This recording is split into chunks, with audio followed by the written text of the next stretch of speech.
This is the Mitsubishi Outlander PHEV. It's a plug-in hybrid electric vehicle which Mitsubishi promises is a highly capable and practical SUV that offers unprecedented value and low running costs. So, to find out what it's like to live with, we are going to see how it copes with two different commutes. Auto Express editor-in-chief Steve Fowler will drive the Outlander from his house in Buckinghamshire, 22 miles to Auto Express head office in central London. Then editor-at-large Matt Watson will drive it to his destination in Tooting, a journey of just 10 miles. Together they will see what the Outlander is like to drive, try out some of its features, check its practicality and even its off-road capability. And of course they will see what kind of economy the PHEV can return over their journeys. It's Monday morning and Steve needs to take his dogs for their daily walk before heading into work. But does he think the PHEV is up to the job? Most hybrids have compromises, and one of the compromises is the battery pack, which has to go somewhere. But in the Outlander, it's cleverly positioned underneath the rear seats. I can still get my 3 kids in the back quite easily, but the great thing is it's pretty much the same amount of boot space as you get in the diesel version, so it's ideal for sticking a couple of dogs in the back. Under the bonnet, the Outlander PHEV has a 2-litre petrol engine and an electric motor, both of which can drive the front wheels. There's also another motor under the boot floor which drives the rear wheels, and means that just like the diesel Outlander, the PHEV is all-wheel drive.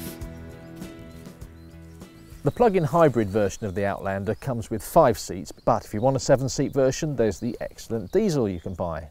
But what the diesel doesn't have is this superb iPhone app.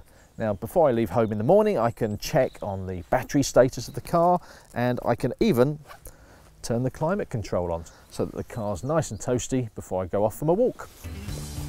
Heating the car uses up a small amount of its battery power, but if you do it while it's plugged in charging, the heater draws current from the mains instead of the battery.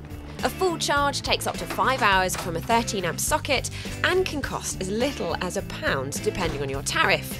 Plus you can set the time it charges so you can make the most of off-peak rates. If you have access to one, you can also charge the PHEV's batteries to 80% full in just 30 minutes using a fast charger. According to Mitsubishi, you can do about 32.5 miles on electric power alone. Now, I had a full charge this morning and I took the dog for a walk, but now I'm heading on my 22-mile commute into central London. You can do up to 70 miles an hour on battery power alone in this car. When you do need a little bit more power, you can just put your foot down and the electric power is supplemented by the petrol engine. And it's always pretty refined, I would say more refined than it is in a diesel hybrid.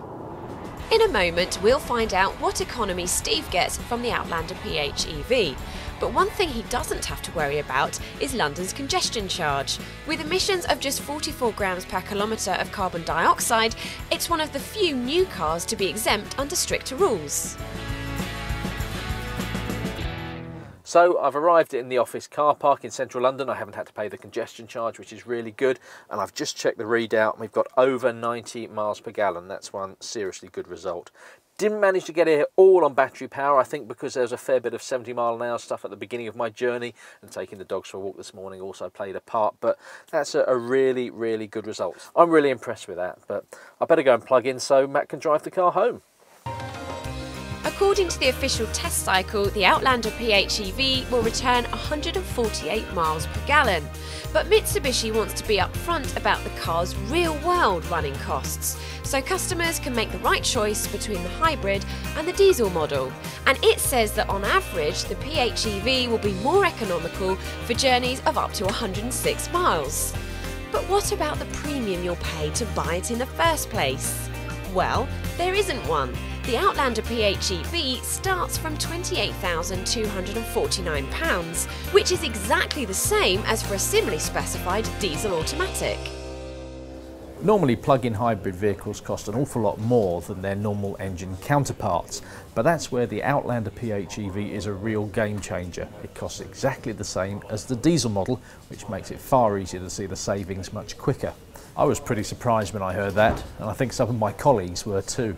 Yeah, I was really shocked actually, because normally plug-in hybrids cost a lot more. I simply could not believe it when I saw the price of this car. I've not seen a plug-in hybrid be the same price as a diesel before. I was genuinely surprised when I found out the price. It's a bit of a bargain.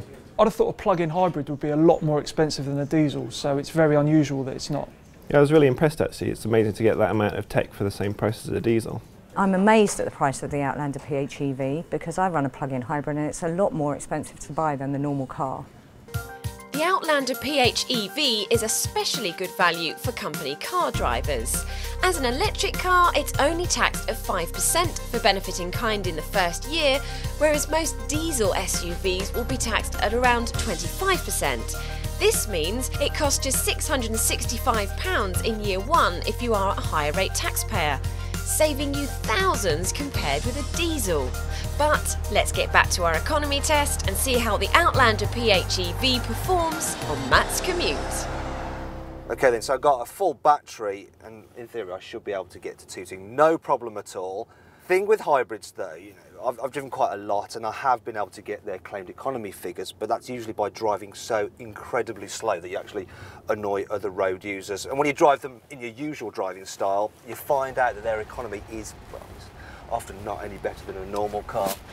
And so for this test, I want to do it fairly. I want to drive in my usual Matt Watson driving style, which some people might say is a little bit aggressive, but let's do it. Let's see what this car can do.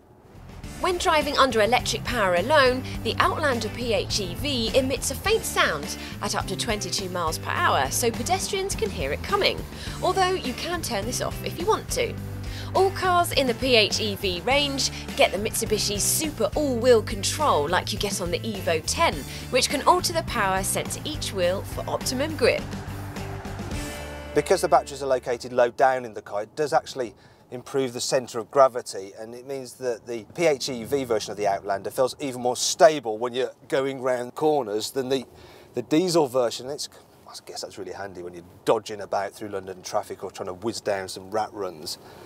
It does add weight to the car though, or the electrical equipment. You're talking around, I think it's around 200 kilograms, but you don't actually notice any trade-off in performance because you've got that instant response from the electric motor. So when you put your foot down, it does respond very quickly. And 0 to 60, 11 seconds. It's all right, isn't it? When you lift off the accelerator in the PHEV, the electric motors act as dynamos to charge the battery. You can alter the effect of this engine braking using the paddles on the steering wheel.